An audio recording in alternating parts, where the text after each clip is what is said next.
Good luck sa Capital 104.3 FM. Capital 104.3. The AM and FM collab sa Capital 104.3 FM. Radyo Pilipinas. Radio Pilipinas and Capital 104.3 collab. Radyo Pilipinas is on Viber. Viber. One tap and swipe. Nandyan na lahat. Receive credible news and information. Pati mga trending topics at videos. Sure na meron dito niyan. Stay on track with Radyo Pilipinas on Viber. Pick up real news. Catch the latest and biggest stories. Search Radyo Pilipinas on Viber and hop in to our community. Paano nga ba mag-register para magkaroon ng schedule sa Bagong Pilipinas Presidential Action Center? Narito ang mga dapat gawin. Gamit ang iyong mobile device, pumunta sa eGov.ph app. Pwede itong i-download mula sa Apple App Store o sa Google Play Store. Gumawa ng account.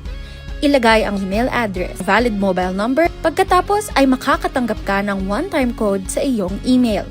Gamitin ang code sa eGov app para sa verification ng iyong account at ng mga impormasyong ibinigay. Congratulations! Meron ka ng eGov.ph app account. Pwede mo na ma-access ang iba't ibang serbisyo ng gobyerno kabilang ang mga serbisyo sa Bagong Pilipinas Presidential Action Center. Noong Setyembre 2025, dumaan ang bagyong Opong sa Masbate. Giba ang mga silid-aralan. May mga batang handa nang pumasok, pero wala nang babalikan. Kapag nasira ang paaralan, hindi lang gusali ang nawawala, pangarap ang naaantala. Agad nag-utos si Pangulong Marcos sa DepEd, rebuild as soon as possible. Last week, bumalik ang Pangulo sa Masbate upang personal na tiyakin na ang ipinag-utos ay maayos na naipatupad. Ininspeksyon niya ang mga bagong classroom. Siniguro na ligtas at handa para sa mga bata. Sa loob lamang ng 2 linggo, naitayo na ang Learning Continuity Space. Mabilis na tinapos at may warranty na 20 years. Matibay, maayos, maginhawa. Approved kay Pangulong Marcos. So we're building 89 in Masbate. Hindi lang gusali ang kanyang sinuri. Sa ilalim ng Learning Resources Program, may sarili ng libro ang bawat estudyante. Hindi na naghihiraman. Tigisa na kayo. Mas masaya rin ang mga guro. Ayon sa utos ng Pangulo, pinabilis ang promotions ng teachers. Kailangan namin kayong tulungan. Kayo nag-aalaga sa mga anak namin. Sinuri rin ng Pangulo ang feeding program para sa mga bata. Morning, boys and girls. Ilan ang papakainin nyo? 571 po ang identified beneficiaries. Sa buong bansa, halos 5 milyong bata na ang natutulungan ng feeding program. Mga classroom na mabilis na naitayo, mas maayos na promotion program para sa teachers, at masustansyang student feeding program. Sa buong bansa, tuloy-tuloy ang trabaho. Isa-isang inaayos ang mga bagay na nagpapagaan ng buhay ng mga Pilipino. Ang edukasyon, isa lamang sa mga yun. Ito ang Presidential Broadcast Service Radyo Pilipinas. Radyo Publiko ng Bagong Pilipinas para sa Bagong Pilipino. Naghahatid ng mahahalagang balita at impormasyon na guugnay ng pamahalaan sa sambayanan. Tulay sa himpapawid ng serbisyo publiko. Radyo Pilipinas. Radyo Publiko. Ang boses ng Pangulo. Sa Mega Manila, 738. Radyo Pilipinas. Radyo Publiko. Time check, it's 7:37 in the evening. Alas 7:30 ng gabi na. Kinig nood na sa programang tampok ang mga viral topics sa internet. Vloggers ng Bagong Pilipinas. Vloggers ng Bagong Pilipinas. Alamin at unawain ang mga kwento sa likod ng mga paksang pinag-uusapan sa social media. Vloggers ng Bagong Pilipinas. Dito sa Radyo Pilipinas. Radyo Publiko 738. Ayan na nga. Magandang gabi po sa lahat ng mga kababayan po natin, OFW, lalong-lalo na po sa mga OFW po na nasa Middle East na ngayon po ay nakakaranas ng distress dahil po sa nangyari na giyera. At Luzon, Visayas at Mindanao din po sa mga kababayan po natin. Marami pong salamat sa inyo pong pagsubaybay dito po sa Vloggers ng Bagong Pilipinas, dito lang po sa Radyo Pilipinas. At siya nga mga kaibigan, no, makakasama po natin ngayon ay si AJ. Pero syempre mga kaibigan, no, samahan nyo kami tuwing linggo mula 7:30 hanggang 8:30 ng gabi para sa isang makabuluhang talakayan tungkol sa mainit na issue, trending na kwento at nakaka-inspire na kwentuhan at mga balitang dapat mong malaman. Ang Radyo Pilipinas nga mga kaibigan ay napapanood sa lahat ng social media platforms. Siyempre sa pangunguna ng live streaming ng Radyo Pilipinas at 104.3 The Capital. Yes mga kaibigan, at makakasama nga po natin si Prince AJ. AJ, bumati ka muna. Hello, magandang gabi sa ating mga viewers at sa ating mga subscribers, sa ating mga friends out there, no? At napapanood din po sa Free TV, sa mga merong TV Plus na nasa Channel 3 ng ABS-CBN at sa For the Box ng Channel 45 to 49 ng GMA7. Yes, at nagpapasalamat din po kami sa pamunuan ng Presidential Communications Office at syempre kay PCO Secretary Dave Gomez, maging sa pamunuan at staff ng Radyo Pilipinas. Maraming salamat po sa suporta na binibigay ninyo sa Vloggers ng Bagong Pilipinas. At mga guys, no, papasok po muna ang isang news update. Radyo Pilipinas Report. Ito po ay isang 3-term school calendar upang palakasin ang edukasyon ng Pilipinas. Aprobado na ni Pangulong Marcos. At may ulat po dito si Raquel Bayan. Radyo Pilipinas Report. Aprobado na ni Pangulong Ferdinand Marcos Jr. ang ilang mahalagang reforma sa edukasyon, kabilang na ang adoption ng 3-term school calendar para sa public education institutions simula academic year 2026 hanggang 2027. Layo nitong siguruhin ng tuloy-tuloy na pagkatuto at pagpapaigting ng edukasyon sa Pilipinas. Ang direktibang ito alinsunod sa rekomendasyon ng Economic and Development Council kung saan binigyan diin ng Pangulo ang pangangailangan na bilisan ang pag-aproba sa mga proyekto ng pamahalaan na itinuturing na prioridad at magsisilbing reforma sa ilang sektor. Ang pagbabagong ito mula sa 4 grading periods patungo sa 3-term academic calendar layong tugunan ang matagal ng usapin sa compressed learning periods. Bunsod na mga class suspension dahil sa mga kalamidad, sakuna at iba pang dahilan. Sa ilalim ng plano, ang kasalukuyang 4-term structure ay gagawing 3 terms. Ang first term ay bubuin ng 54 instructional days at 10-day assessment period, kabilang ang 5-day opening block. Ang ikalawang term naman bubuin ng 55 instructional days at 10-day assessment period, habang ikatlong term ay magkakaroon ng 61 instructional days at mas maikling 6-day assessment period. Mula sa Malacanang para sa Bagong Pilipinas, Raquel Bayan ng Radyo Pilipinas, Radyo Publiko.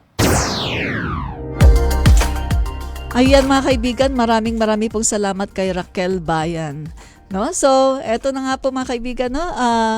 Unang muna, nagpapasalamat po tayo guys, no? At eto nga po ay maganda po yung gusto, no, na gawin po patungkol po sa pasok po ng ating mga mag-aaral, no?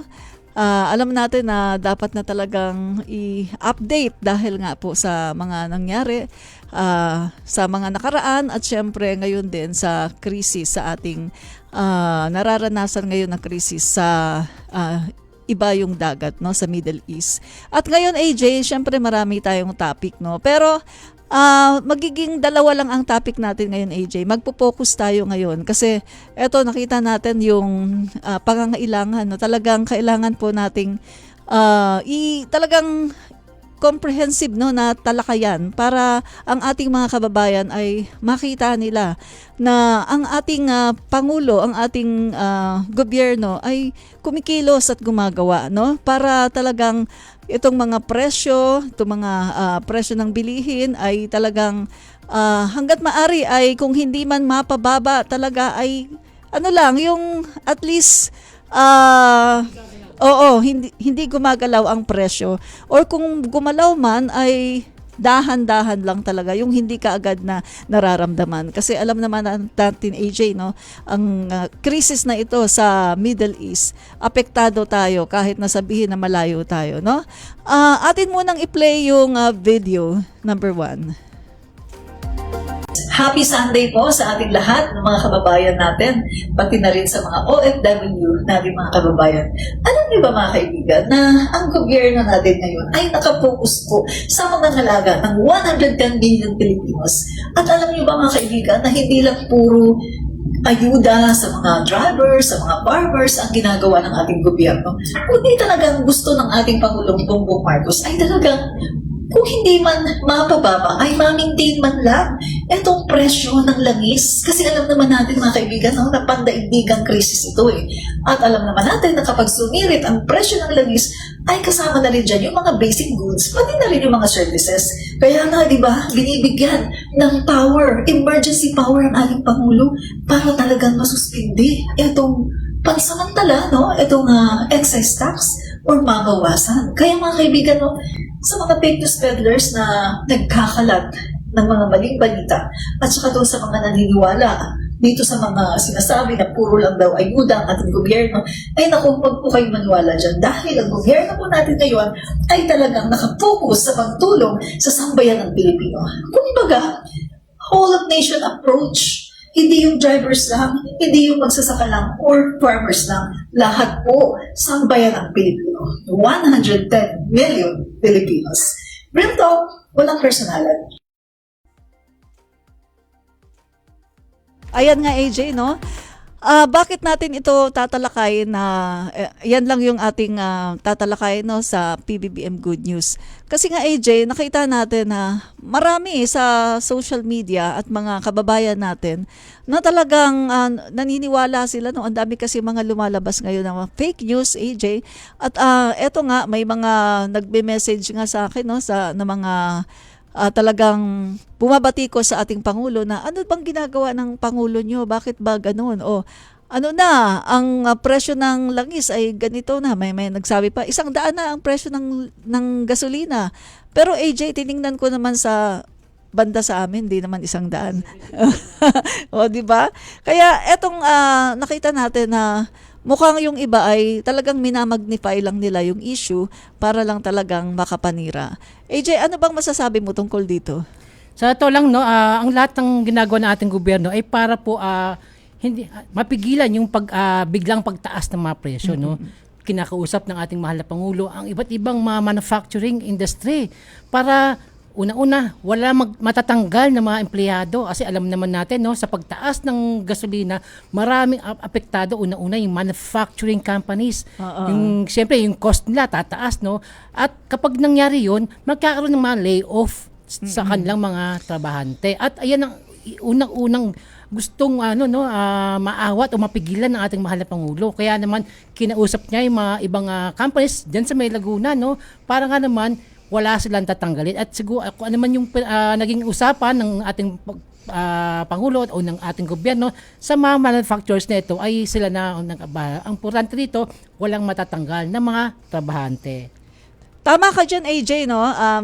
Meron lang tayong konting babasahin. Yan nga, AJ, no?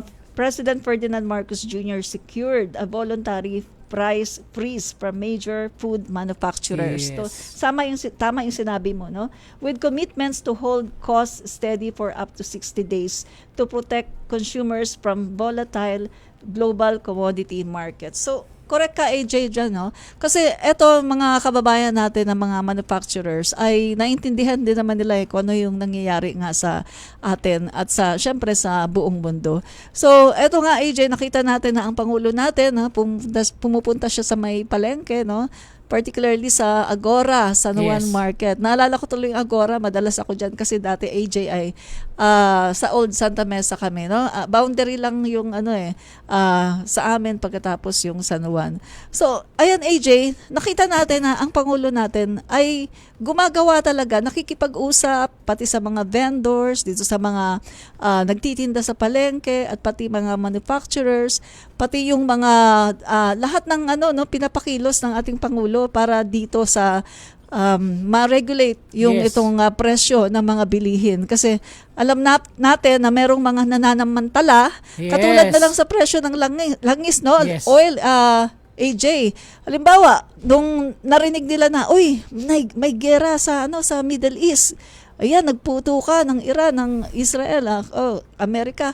Ang ginagawa, AJ, no? Nagtataas agad ng gasolina. Yes, totoo Pero yan. yung gasolina na kanilang itinaas, matagal na nilang stock. na, Oo, AJ. Kung titingnan natin, tama yung sinasabi ng Pangulo natin na hindi pa naman dapat talaga magtaas, AJ, kasi yung mga itinataas nila na mga gasolina, mga diesel, nabili na nila yon sa mas murang halaga, no? Tapos bigla na lang itataas dahil narinig na sa Middle East ay may gera. So, ito yung uri ng pananamantala. Kaya ito yung gusto ng Pangulo natin na talagang ma-address, AJ, na kung sino man, 'di ba, meron ngang isusumbong sa Pangulo. Oo, sa Pangulo, 'di ba? At ang alam ko may ibinigay na hotline doon na AJ, no, para kung sino yung mga makakakita na ito sa barangay namin merong gasolinahan, Yes. nagtataas ka agad sobra-sobra, no? So pwedeng talagang isumbong kasi hindi pa naman talaga dapat na magtaas, 'di ba, AJ? Tama. Yan, kaya eto, nagpapasalamat tayo doon sa mga kababayan natin, no, na nakiki-cooperate kasi alam nila na sa mga ganitong oras, mga ganitong sitwasyon, hindi dapat manamantala. Ipakita natin yung spirit, no, as Filipinos. Hindi naman tayo dapat ganito na alam mo na nga na may krisis ay mananamantala ka pa. Ikaw, AJ, meron ka bang madadagdag dito? Yes, no. Kaya naman ang ating mahal na Pangulo ay talaga namang pinapakilos niya ang DTI at ang lahat ng mga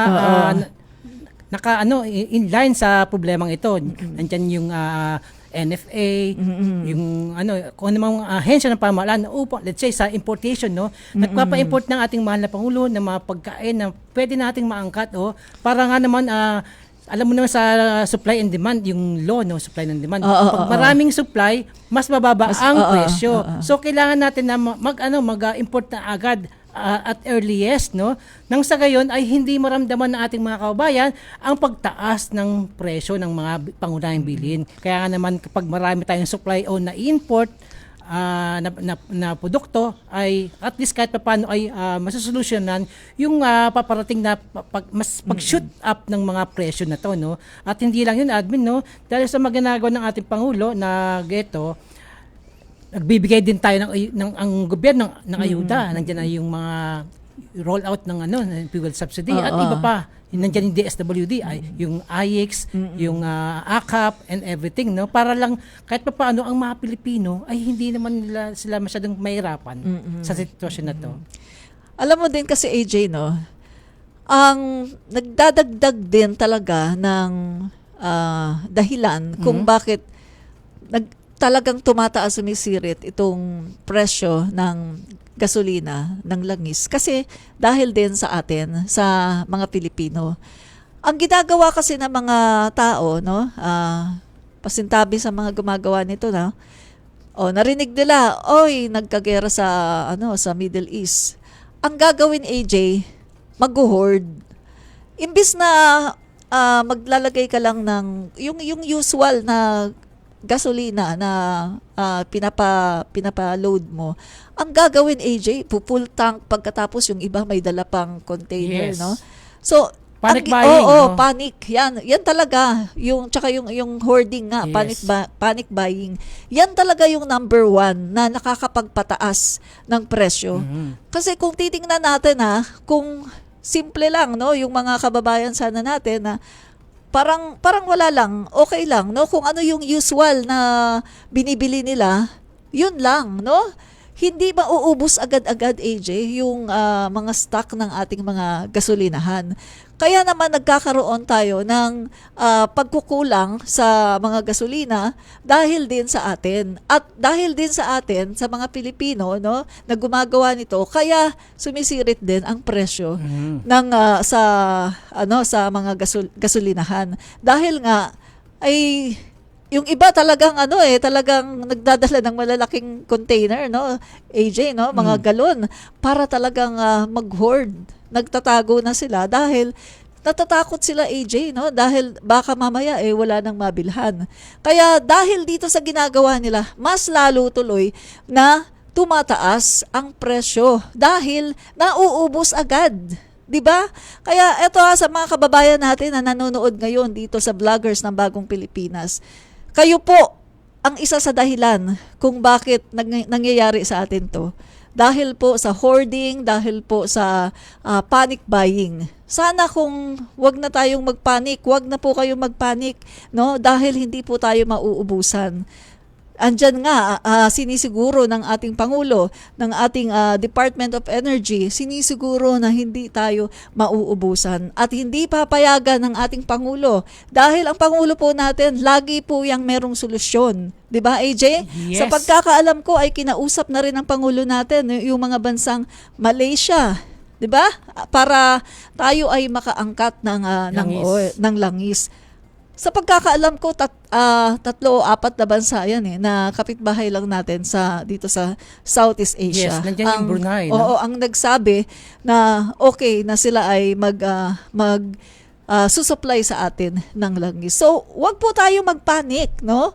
Kasi itong pagpapanik natin, itong pagpapanik nyo, yan din ang nagiging dahilan kung bakit sumisirit ang presyo sa mga gasolinahan at pati na rin yung mga binibili natin ng mga basic commodities. Diba, tingnan mo, kapag sinabing, oy, ganito yung mangyari, may gera, oy, nako, yung mga ibang, ang dadaming mga pera, pupunta na sa grocery, bibili na lahat. Ano mangyari? Mauubusan ngayon pagkatapos, ayan na, dahil nauubusan ng stock, ayan AJ, ay tumataas na ang presyo. Ganyan po yun, di ba? So, sa mga kababayan natin, no, paalala po ulit, huwag po magpanik. Guys, kung ito sasamahan ko ng patungkol sa Panginoong Diyos. Kung kayo po ay merong trust sa ating Panginoong Diyos, kung meron po kayong pananampalataya sa Diyos, hindi po kayo magpapanik. Dahil alam nyo, mga kaibigan, na ang Panginoon po ay lagi pong nandyan para tayo ay tulungan, para isolve yung mga pangailangan natin at para tayo ay gabayan. Hindi po tayo pababayaan ng Panginoon. Kahit gaano man po kalaki, kadami ng ating problema, no? Ito po ay makakayanan natin. So, matuto po tayong magtiwala, no, sa ating Panginoong Diyos. Minsan, AJ, kailangan talaga natin ng sa spiritual aspect ng ating buhay para hindi po tayo palagi na lang na nangangarag at palagi na lang natatakot kung anong mangyayari in the future. May madadagdag ka ba, AJ? Yes, no, sanabi mo, kailangan natin yung spiritual aspect, no? Actually, bago natin maano yan, mas kailangan na siguro natin yung spiritual recovery. Oh, kasi correct. Para kahit paano, pag nagkaroon na tayong spiritual recovery, yung spiritual aspect na yan, mas madali nating ma-vibe, no? Ma-imbibe. Kasi kung wala rin man tayong mga ganyang hindi tayo maka-recover when it comes to spiritual, ang hirap para tanggapin sa atin yung mga changes. Yung nangyayari sa iyo, kung bakit ganito nangyayari sa iyo o sa kanya, ang hirap tanggapin kasi wala tayong spiritual recovery. Wala pa tayong blessed ng Holy Spirit pag ganyan, 'di ba? So importante lang naman diyan is yung faith in God, no? Keep the faith. Just keep the faith para kahit paano yung mga problemang 'yan ay nalalampasan natin. Tama. Hindi tayo basta-basta nagigitla o yung na-shock, no, sa mga nangyayari correct. Sa paligid natin. Tama ka, AJ. Tama ka. Katulad ko, AJ, no? Kung tutuusin, sa bahay namin, pwede naman akong bumili ng marami. Kasi, yabang kasi may pera naman ako, di ba? That's right. Pero, hindi ako bumibili ng marami. Yes. Kung ano lang yung kailangan namin, ito yung usual na binibili ko, no? Pang 3 days. Kasi hindi ako bumibili ng paramihan ng karne kasi syempre gusto ko yung fresh, no? O pang 3 days, bibili ka na yan. Pero siguro kung wala akong pananalig sa Diyos, AJ, baka magpa-panic buying na rin ako, no? So, yan po, no, mga Pilipino, mga kababayan, kailangan po natin ng pananalig sa ating Panginoong may hirit Diyos. lang no? ako. Kasi sa mga Pilipino, no, kasi kapag po kayo ay nagkaroon ng panikbaying po kayo, ang mangyayari, lalong tataas ang bilihin. Kasi yun nga, tumaas yung sinasabi demand ko. Tumaas yung demand. Correct. Kumunti yung supply. True. Diyan tayo lalong maghihirap sa ginagawa yung ganyan. So, dapat relax. Kasi hindi naman tayo basta-basta magugutom ng ganun-ganun lang, no? Dahil kung tutuusin nga po ay ang blessed ng po ng ating bansang Pilipinas. True. Dahil po, sa totoo lang po, may 3.5 million sako ng bigas naman ang nakaantabay Correct. sa NFA. So, relax, no? Huwag kayong magpanikbayin kasi parang inisip nyo lang sarili ninyo eh. Tama. O paano tama ibang ka, maliliit AJ. na tao walang pambili? Correct. Hindi talaga sila makabili dahil mas mataas na presyo na ang kanilang mabibili dahil sa ginagawang panic buying. At saka AJ, no, sa mga ganitong panahon, kung titingnan natin, dapat wala nang mabibiling 20 pesos na bigas, di ba? Yes, totoo Pero yan. meron. Meron. May nabibiling 20 pesos Yan. na bigas, no? Yeah. Dahil ito ay talagang sinisecure ng Pangulo natin na kailangan ay meron talagang mabibili. Dahil alam naman natin, AJ, na nung mga nakaraang panahon, Yes. no, nung Walang wala pa itong ganyan, gera no? na to, ay talagang dumami talaga yung production ng bigas natin dahil sa mga effort ng ating Pangulo. Yes. So makikita natin, kahit may gera ngayon sa Middle East, kahit apektado ngayon ang langis, apektado ang buong mundo, pero nakikita natin, AJ, ang daming effort ng Yes, gobyerno. no? Ang daming waste nila. No? ang daming ways, no? Katulad na lang ng sinasabi mo ng mga ayuda Yes. at hindi lang ayuda, AJ, no, kundi eto nga yung ang excise tax ay pansamantala na suspindihin muna para nang sa ganon, syempre pag wala munang excise tax ay hindi tataas ng ganon yung yung langis, no? Tapos meron pang effort na mag-aangkat din tayo sa ibang mga bansa, no, na Yes. mga kapitbahay natin sa Asia, Southeast Asia. At saka marami pang iba, AJ. May maidadagdag ka ba yung mga ibang mga effort ng gobyerno para dito sa pagtugon sa problema? Mega Sa live Middle shoutout East. lang sa ating mga viewers, sa ating mga nanonood sa ating live. Itong si Rogelio Bruno, si Glyza Marillo, at ito Ay, si oo. Raymart Luto Soul. Ganun din si John Carl Mangasin Vehel, no? Magandang gabi sa inyo. Salamat po sa inyong panonood sa amin ang live. Oo nga, no? May madadagdag ka pa, AJ? Okay na. Okay. So, yan po mga kaibigan, no? Mag-break po muna tayo. Pagkatapos niyan ay pagbalik po natin, ay meron po tayong issue na tatalakayin at kokomentuhan. Break po muna tayo. Paano nga ba mag-register para magkaroon ng schedule sa Bagong Pilipinas Presidential Action Center? Narito ang mga dapat gawin. Gamit ang iyong mobile device, pumunta sa eGov.ph app. Pwede itong i-download mula sa Apple App Store o sa Google Play Store. Gumawa ng account. Ilagay ang email address, valid mobile number, pagkatapos ay makakatanggap ka ng one-time code sa iyong email. Gamitin ang code sa eGov app para sa verification ng iyong account at ng mga impormasyong ibinigay. Congratulations! Meron ka ng eGov.ph app account. Pwede mo na ma-access ang iba't ibang serbisyo ng gobyerno kabilang ang mga serbisyo sa Bagong Pilipinas Presidential Action Center. Noong Setyembre 2025, dumaan ang bagyong Opong sa Masbate. Giba ang mga silid-aralan. May mga batang handa nang pumasok, pero wala nang babalikan. Kapag nasira ang paaralan, hindi lang gusali ang nawawala, pangarap ang naaantala. Agad nag-utos si Pangulong Marcos sa DepEd, rebuild as soon as possible. Last week, bumalik ang Pangulo sa Masbate upang personal na tiyakin na ang ipinag-utos ay maayos na naipatupad. Ininspeksyon niya ang mga bagong classroom. Siniguro na ligtas at handa para sa mga bata. Sa loob lamang ng 2 linggo, naitayo na ang Learning Continuity Space. Mabilis na tinapos at may warranty na 20 years. Matibay, maayos, maginhawa. Approved kay Pangulong Marcos. So we're building 89 in Masbate. Hindi lang gusali ang kanyang sinuri. Sa ilalim ng Learning Resources Program, may sarili ng libro ang bawat estudyante. Hindi na naghihiraman. tig-isa na kayo. Mas masaya rin ang mga guro. Ayon sa utos ng Pangulo, pinabilis ang promotions ng teachers. Kailangan namin kayong tulungan. Kayo nag-aalaga sa mga anak namin. Sinuri rin ng Pangulo ang feeding program para sa mga bata. Good morning, boys and girls. Ilan ang papakainin nyo? 571 po ang identified beneficiaries. Sa buong bansa, halos 5 milyong bata na ang natutulungan ng feeding program.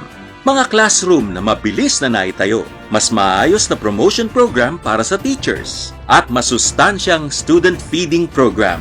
Sa buong bansa, tuloy-tuloy ang trabaho. Isa-isang inaayos ang mga bagay na nagpapagaan ng buhay ng mga Pilipino.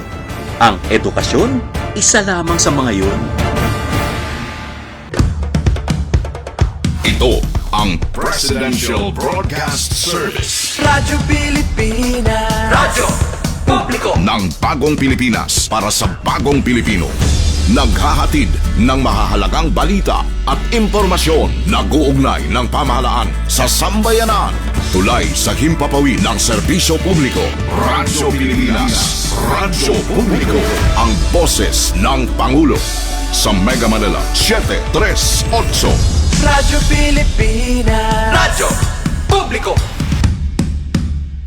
ng Bagong Pilipinas. Dito sa Radyo Pilipinas. Radyo Publiko 738.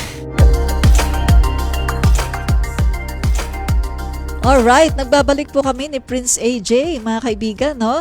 At yan nga guys, kanina po ay pinag-usapan natin ang patungkol po sa mga hakbang na ginagawa ng gobyerno at ng ating Pangulo dito po sa issue ng pagtaas po ng langis at ng mga bilihin dahil po yan sa problema na nangyayari ngayon sa Middle East. At ngayon naman po mga kaibigan, syempre, mga topic naman po patungkol po sa impeachment, no, ni Vice President Sara Duterte. Ito po ngayon mga kaibigan, pag nag-browse po kayo sa inyong mga Facebook, sa social media, ay makikita po natin, ito po yung mainit na balita patungkol po sa impeachment ni Vice President Sara Duterte. Pero mga kaibigan, i-play po muna natin ang video at tingnan po muna natin. Ito nga pong impeachment na nalalapit po yung preliminary investigation sa plenary, ito po sa House of the Representative ay gagawin na po sa March 25.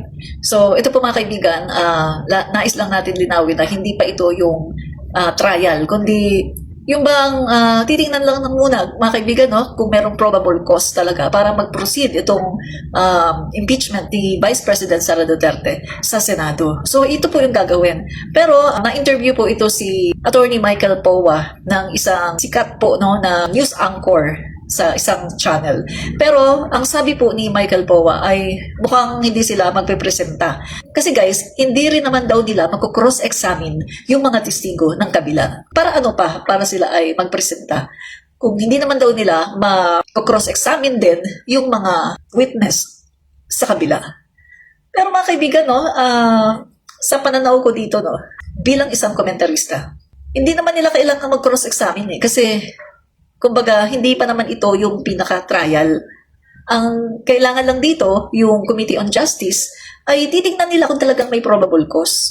At ang magko-cross-examine lang dito ay yung mga nasa Committee on Justice, no, na mga members. So, hindi na kailangan pa na mag-cross-examine itong defense team, no, ni Vice President Sara Duterte kasi hindi pa nga ito matatawag na trial.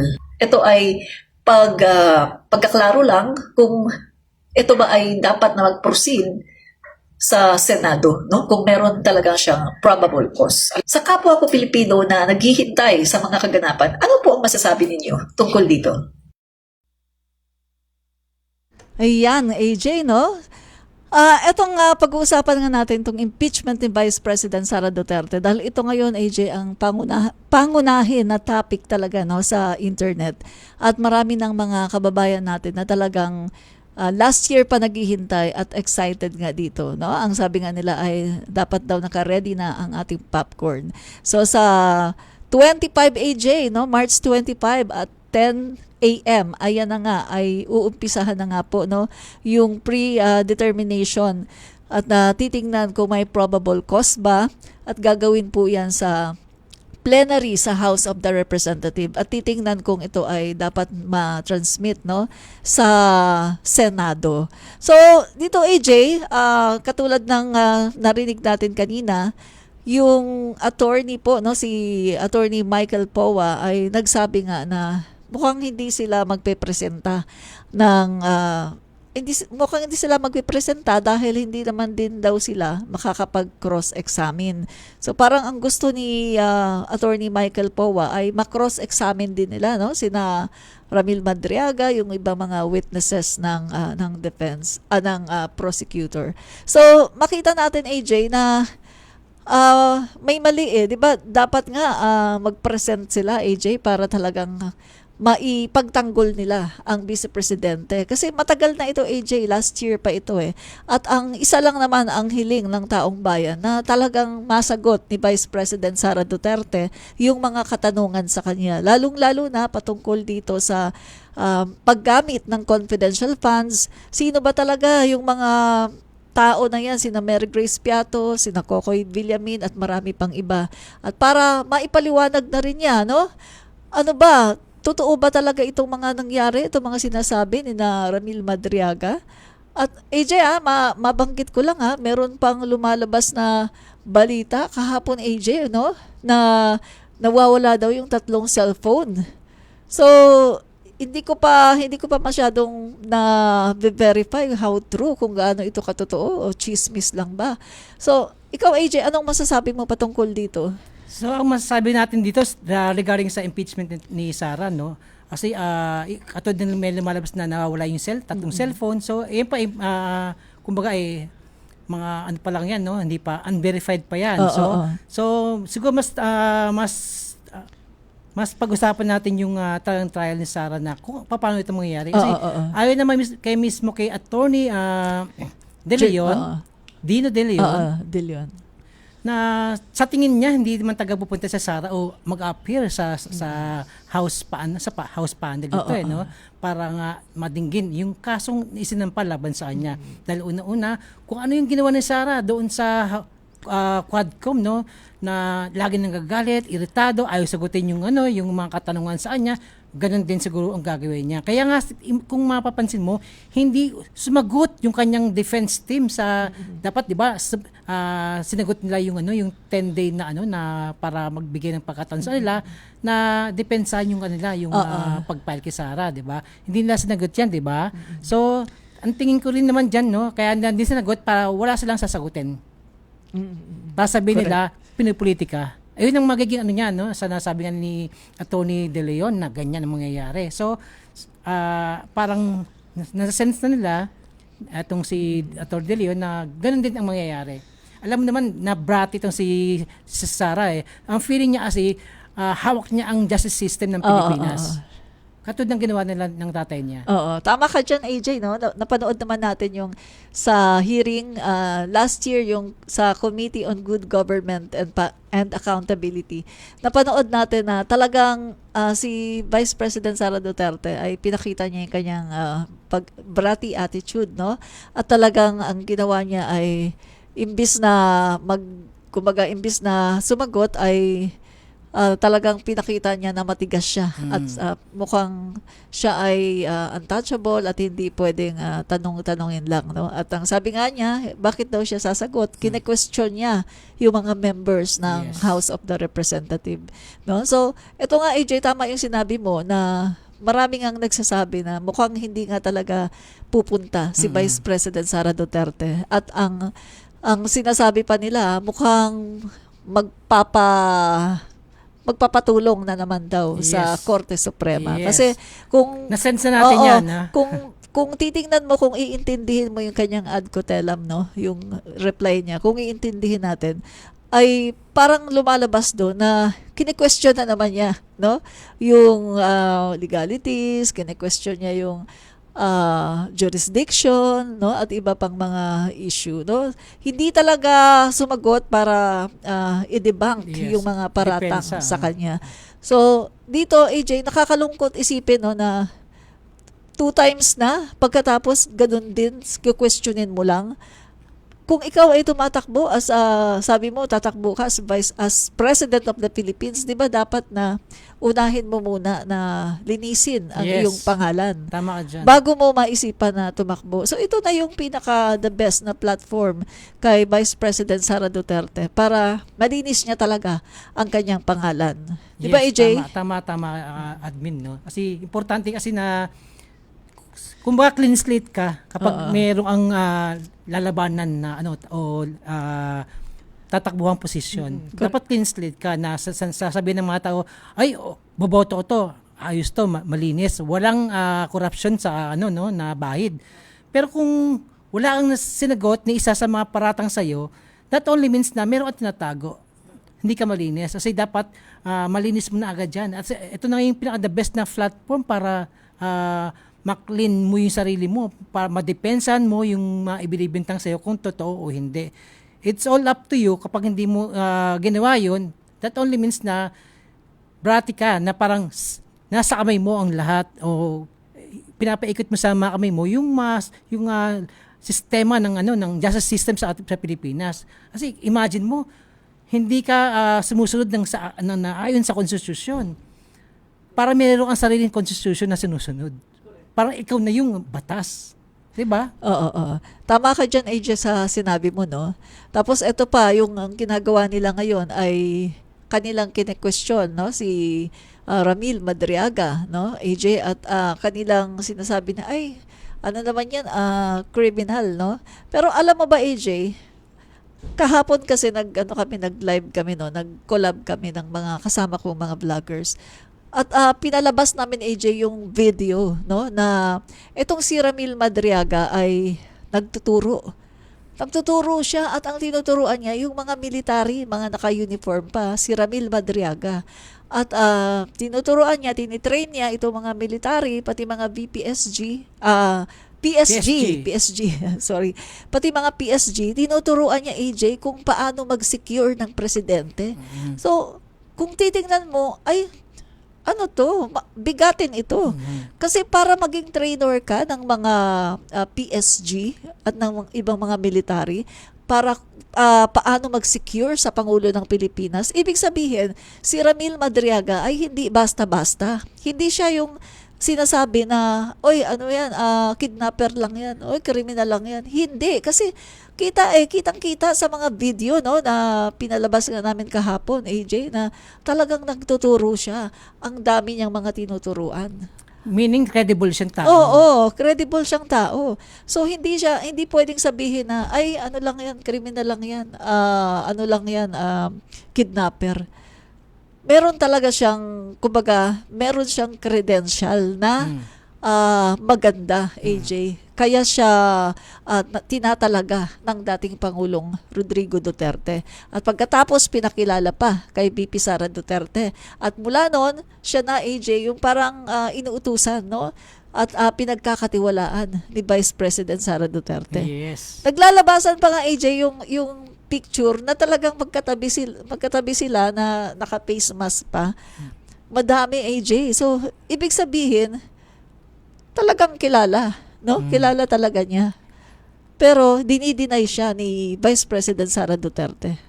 Kahit naman i-deny yan, kung maglalabasan naman yung mga pruweba, so pinapakita doon at lumalabas lang doon na sinungaling si VP Sara. 'Di ba? Ganun lumalabas ng yan. Kasi nga may mga pruwebang videos na magkasama sila. So kapag ikaw dineny mo, sinungaling ka. Oo. 'Di ba? Oo. Tama ka diyan, AJ, no? So may mga nagsasabi ng mga political analysts, ang gagawin daw ni Vice President Sara Duterte, no, ayon sa kanila, etong si Vice President Sara Duterte, hindi siya pupunta, no, sa hearing. Tapos pababayaan lang. So hindi na sasagot. And then, AJ, syempre mapapabilis 'yan, 'di ba? Mapapabilis 'yan. Transmit 'yan sa Senado. At pagdating daw sa Senado, ito yung sinasabi nila, doon, AJ, ay 'di ba meron siyang mga Duterte block doon. At sabi nila ay maaring gawin daw ay syempre ililigtas na naman di umano itong si Vice President Sara Duterte. So yung action daw ngayon ni Vice President Sara Duterte na parang wala siyang pakialam dito sa impeachment, na hinahayaan lang niya kasi parang sabi nila, no, ng mga political analyst na narinig ko, ay dahil parang nakikinita na, no, ni Vice President Sara Duterte na pagdating sa Senado ay mas maganda ang kanyang tayo dahil marami siya dong mga Yes. mga kakampi sa kanya. Kaya eto, kahit na hindi niya sagutin o kahit na hindi siya pumunta, ay okay lang daw kasi para ma-transmit sa Senado at doon sa Senado, marami siyang mga kakampi. At the same time, habang ginagawa yan, AJ, ay maari daw pumunta si Vice President Sara Duterte sa Korte Suprema para magpatulong na naman for the second time. Yes, tamang-tama ka dyan, no? Truth na truth yung mga sinabi mo. Kasi sa totoo lang, no, kapag ang Congress ay naging pikunin sa gagawing hindi pagkibo ni Sara, mapapabibilis nga na yung pagtatranscript o pag-i-impeach sa kanya. Pero kung ang magiging taktika ng Congress o ng sa House of Justice, no? Committee on Justice ay magiging mahinahon sila. Tagang babalang kasi nila kung ano yung merit ng kaso ni Sara na hindi sila magpapaapekto kung sasagutin ba o hindi. Ang importante ron ay mailabas nila o maihimay nila yung mga kaso ni Sara. Whether mapatagal pa ito, mas maganda para malaman ng tao kung gaano kabratis si Sara. Pero kung mapipikon sila at bibilisan nila yung pagtatransmit sa Senado, doon sila matatalo. At AJ, ipapasabi na nga daw, no, yung kanyang SALN, tapos Asawa. yung bank accounts, papasabi na at saka kasama na rin ng witness, si Ramil Badriaga. So, ayan na AJ, ayan yung kinatatakutan ngayon ni Vice President Sara Duterte, no? Simple lang naman yan eh. Kung sinasabi ni Vice President Sara Duterte na wala siyang kasalanan, harapin niya ang lahat ng ito ng Tama. bonggang-bongga. 'Di ba? Meron nga siyang video na kinomentuhan ko kahapon na ang sinabi niya ay hindi daw siya natatakot, no? Hindi daw siya natatakot. Ang kanyang core competency daw ay kaya daw niyang gumawa ng pinakamahirap na bagay na hindi daw natatakot, na kahit magsama-sama daw kayo dyan, siya lang mag-isa dyan, ay hindi daw siya natatakot. So ngayon, eto yung hamon ng sambayan ng Pilipino kay Vice President Sara Duterte. Patunayan niya yung sinasabi niya na hindi siya natatakot. Kasi itong impeachment, mahirap ito para sa kanya. So, kung totoo yung sinasabi niya na kaya niyang gumawa ng mga mahihirap na bagay, o ito na yung panahon para patunayan mo na totoo ang sinasabi mo, na kaya mong humarap o kaya mong gumawa ng mahihirap na bagay. Wag kang mag-evade. Wag kang tumakbo, no, dito sa impeachment na to. Harapin mo ito at pangalawa na to no? So, siguro for the second time, harapin mo ito, magkaroon ka naman ng tapang, no? Yes. Kasi nakikita natin yung kanyang weakness kasi hindi niya hinaharap yung kanyang impeachment. Malay mo AJ, 'di ba? Pag hinarap niya itong impeachment niya at napatunayan niya na ay wala siyang kasalanan, 'di ba? O malay mo magkaroon pa siya ng talagang panahon para talagang pagdating ng 2028 ay iboto siya ng mga Pilipino. 'Di ba? Yes, Kaso, tama. mahirap yata patunayan, AJ. Yes, tama ka dyan, no? Ano pang may Dahil una-una, no, hindi naman mananalo kung less than 5 million ang boto mo. Correct. 'Di ba? Hindi ka magiging presidente kung less than 5 million. Tumpak. Yung boto ng isang kumandidato bilang presidente. Correct. Alam naman natin, no, mas marami na yung hindi naniniwala sa mga Duterte dahil unang-una ang marami na sa la-stroll, no, 'di ba? So, yun lang ang magiging ni Sara eh. Kaya naman niya ginagawa ito kasi kung matandaan mo, 'di ba? Napaiyak siya doon sa may Davao ba 'yun, 'di ba? Sa isang gatherings niya ron. Napaiyak siya dapat daw sana kung nanatili lang siyang mayor ng Davao. So, that only means na may takot siya. O pwede rin naman sabihin natin na isa yun parang way nila para makakuha ng simpatya sa tao. Kumukuha na agad ang agang manguha ng simpatya. Yun natin, no? Kumbaga, analysis natin sa kanyang mga kinikilos, no? So, bilang isang mamayang Pilipino, hindi lang naman tayo basta yung nakinig lang sa kanya eh. 'Di ba? O nanood lang. Pero ina-analyze din natin yung kanyang mga body movements, yung kanyang pananalita, tapos kina-counter-check natin yung mga sinasabi niya before, di ba? Ganun tayo, di ba? Hindi tayo basta-basta, ay, naniwala sa sinabi niya, samantalang meron siyang sinabi na taliwas naman yung naraan, di ba? Yun lang, no? Pagtuunan lang niya yung kanyang impeachment trial at sagutin ng tama. Oo. And AJ, no, ang sinasabi nga ng kanyang mga kaalyado, at ng mga supporters niya ng mga DDS, bakit nyo sinisiraan si VP Sara Duterte? Takot ba kayo? No? Takot ba kayo na alam nyo mananalo siya? Alam nyo kasi hindi yun paninira eh. Hindi ito yung takot dahil mananalo sa 2028. Ang issue kasi dito ay accountability. Yes. The fact na si Vice President Sara Duterte ay nag-proclaim, no, na siya ay tatakbo bilang Pangulo ng Pilipinas. Yung katotohanan na inaalay daw niya yung kanyang sarili, no, bilang Pangulo ng Pilipinas sa 2028 siya ay tatakbo. Ibig sabihin, subject na siya para i-scrutinize lahat ng kanyang mga gagawin, yung kanyang pag-uugali, lahat ng kanyang mga action, at kung meron ba siyang K para tumakbo as President of the Philippines, ano ba ang ma-offer niya, plataforma, ano ba ang magagawa niya para ang sambayan ng Pilipino ay umunlad, ang Pilipinas ay umunlad.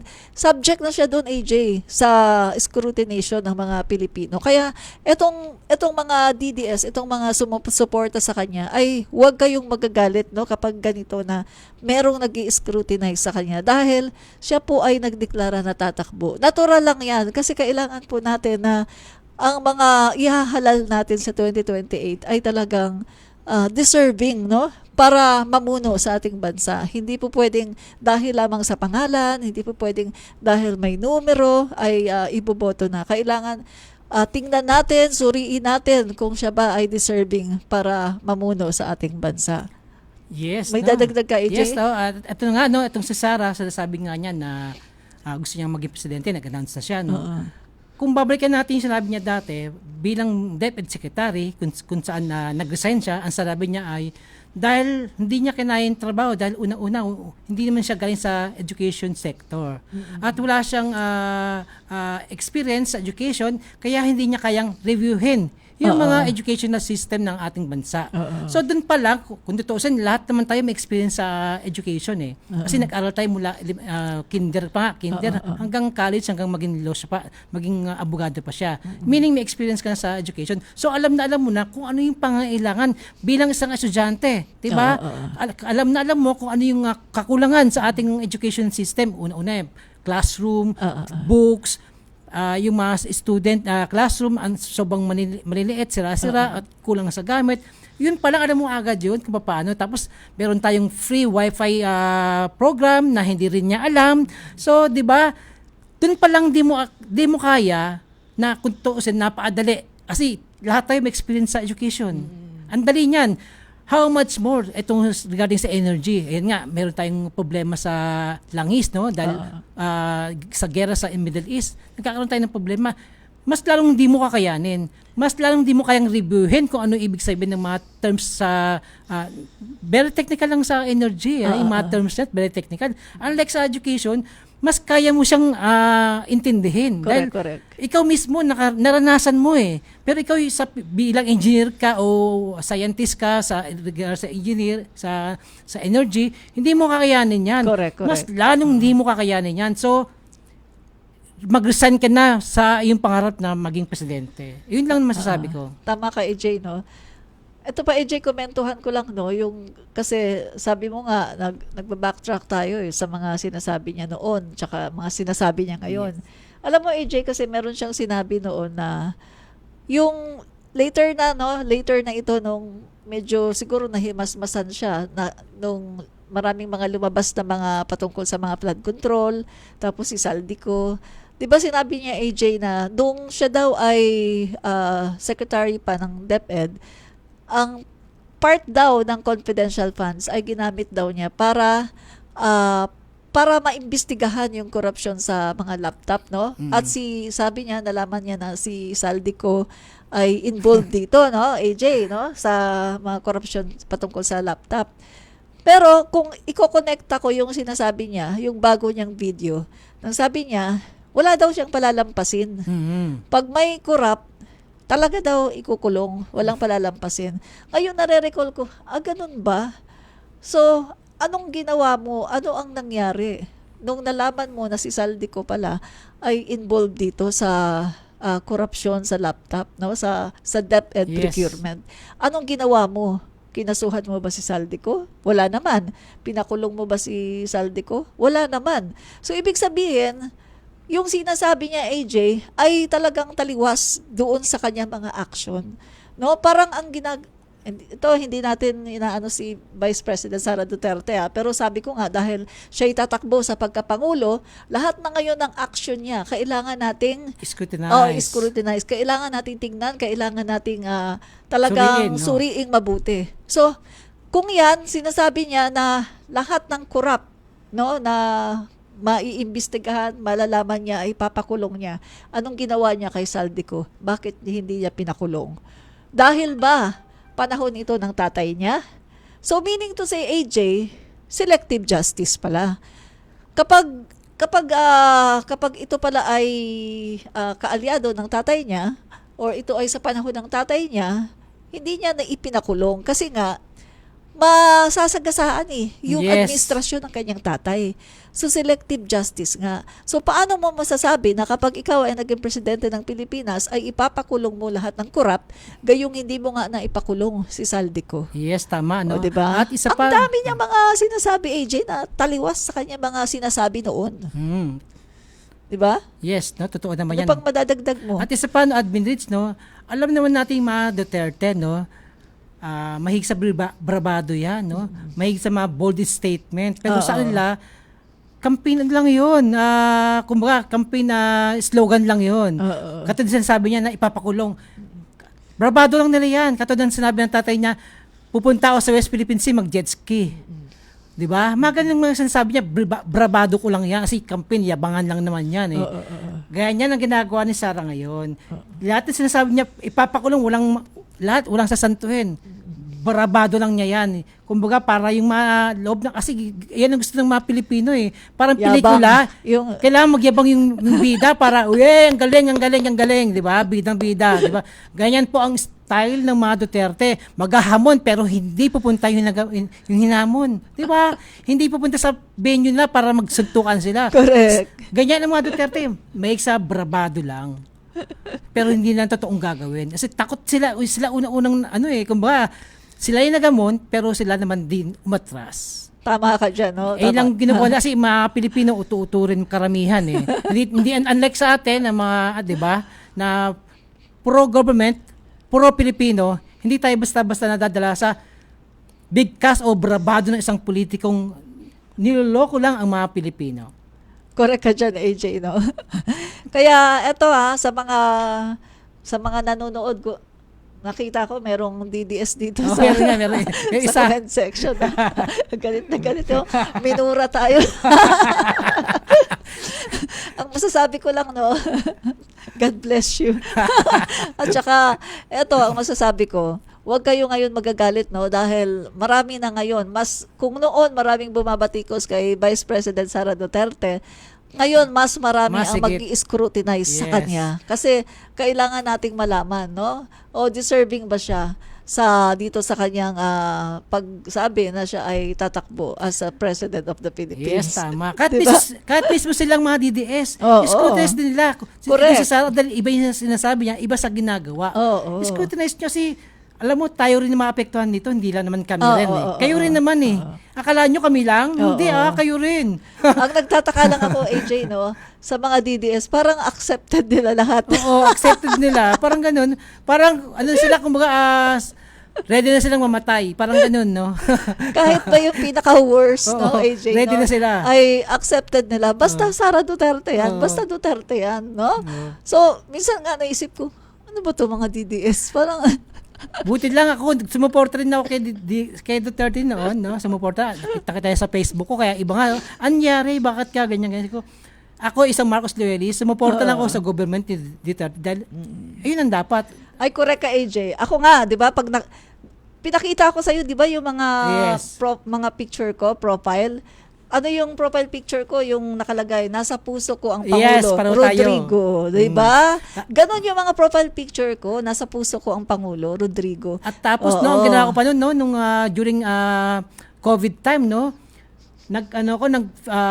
paprint ako ng mga t-shirt at binenta at ginawa ko yung para maapagpaka-feeding program sa mga homeless dyan sa may TM Calao, Luneta. Para tulong sa gobyerno natin dahil alam maraming nagugutom, no? Tapos yung road bike ko pinanahalan ko siyang roadie bike. For Duterte, no?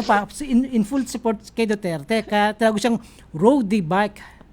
At eto pa AJ, ang masaklapan nito supporter ako ni President Duterte. Ni isang ayuda wala akong natanggap AJ.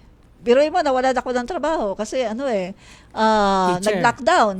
Nag-lockdown So, nag-ano na ako noon, nag-call center na ako noon. No? Hindi na ako nag-teacher. So, nag-lockdown, nawalan ako ng trabaho talaga, AJ.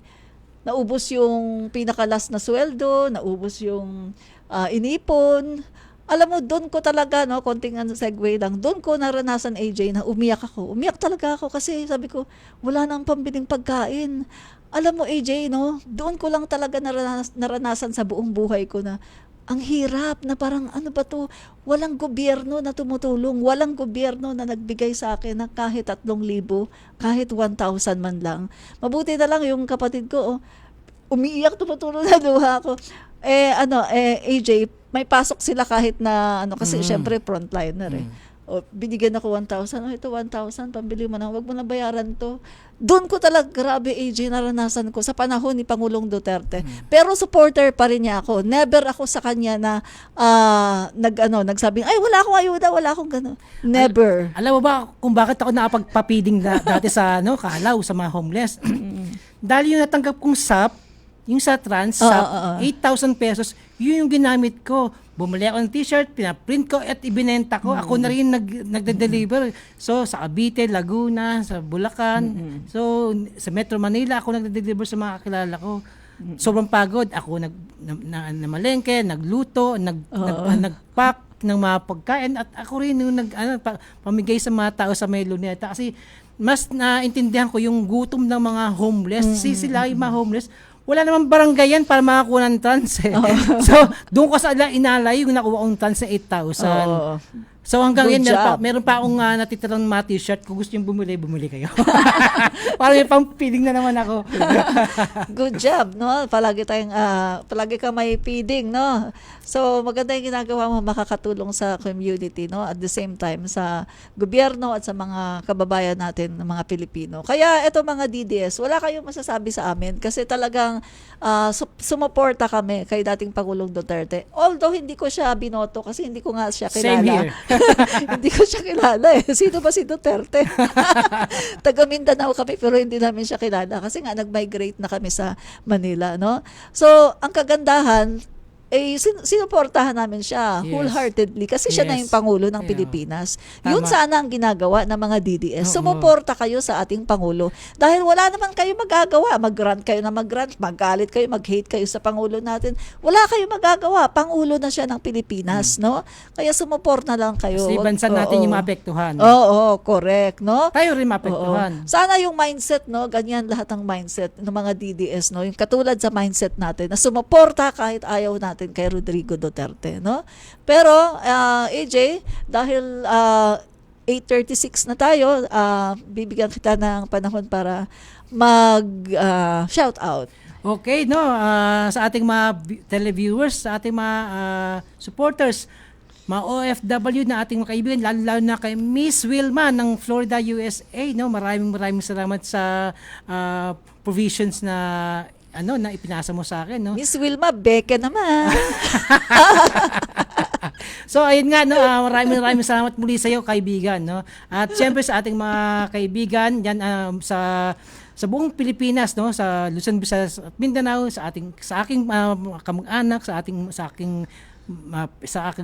mother, at sa aking mga kapatid, no, maraming salamat sa kahit di kayo support.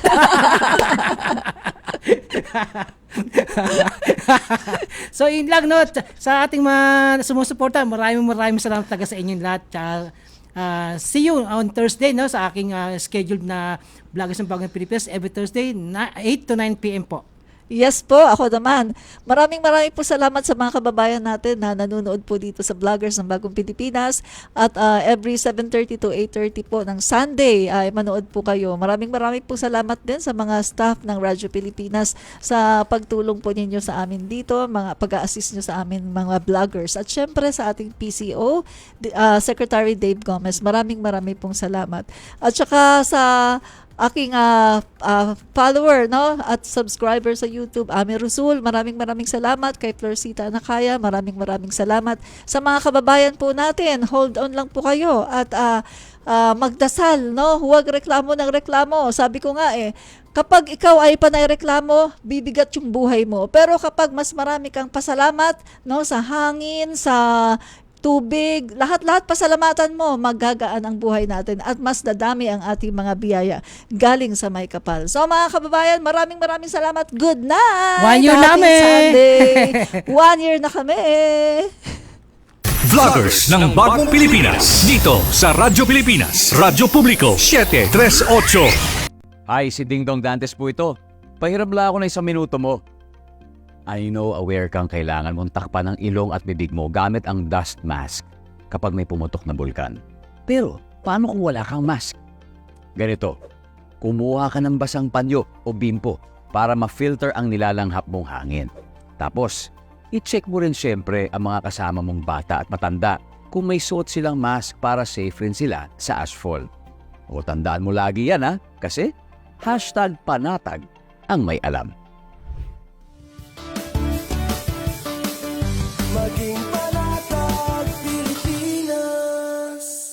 Ginugunita ngayong taon ang ika-50 anibersaryo ng paglagda sa Treaty of Amity and Cooperation in Southeast Asia o TAC. Halos 9 na taon matapos ang pagkakatatag ng ASEAN, nilagdaan ng 5 bansang orihinal na kasapi nito ang dokumentong magsisilbing pundasyon ng diplomasya at matatag na ugnayan ng mga bansa sa Southeast Asia. Naganap ito sa Bali, Indonesia noong ika-24 ng Pebrero 1976. Binago ng TAC ang ASEAN tungo sa pagiging organisasyong may malinaw na alituntuning nakasentro sa mga prinsipyo ng paggalang sa soberanya, hindi panghihimasok sa panloob na usapin ng bawat kasaping bansa at mapayapang pagresolba ng anumang tensyon. Sa ngayon, lumago na sa 58 high contracting parties mula sa 5 kontinente ang lumagda na sa TAC. Patunay ito sa mahalagang gampanin ng ASEAN sa diplomasya ng Asya at ng mas malawak na international community. Bilang bahagi ng ASEAN 2026 chairship ng Pilipinas, inilunsad ang isang logo bilang paggunita sa 50th anniversary ng TAC na hango sa pambansang bulaklak natin na Sampaguita. Sumisimbolo ito sa pagkakaibigan at pagtitiwala ng mga bansa na pinanday ng naturang kasunduan. Ang ika-50 anibersaryo ng TAC ay patunay ng nagpapatuloy na matatag na ugnayan at pagsusulong ng kapayapaan sa Southeast Asia tungo sa pag-unlad ng bawat bansa sa rehiyon.